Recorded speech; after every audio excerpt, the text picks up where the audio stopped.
Authentic red velvet কেকের জন্য butter cream চিজের frosting এর রেসিপি আজকে আমি আপনাদের সাথে শেয়ার করব। তো এখানে আমি আলমারির ক্রিম চিজটা ইউজ করতেছি। আমি 3টা স্লাইস ইউজ করব 100 গ্রাম বাটারের জন্য।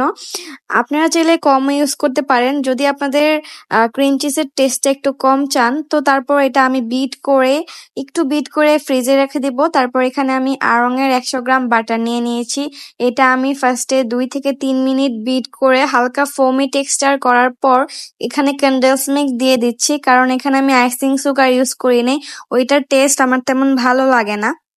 অল্প একটু বিট করার পর আমি ওই ক্রিম চিজটা দিয়ে দিচ্ছি এখানে। তারপর মিক্স করার পর হয়ে গেল আমাদের বাটার ক্রিম চিজ ফ্রস্টিং। আর এই ফ্রস্টিংটা এত বেশি মজা, আর চিন্তা করার কিছুই নেই। এই ফ্রস্টিংটা 1 থেকে 2 ঘন্টা ফ্রিজিং করলেই হার্ড হয়ে যায়। আমার হাতে টাইম ছিল না, তাই আমি বিট করার সাথে সাথেই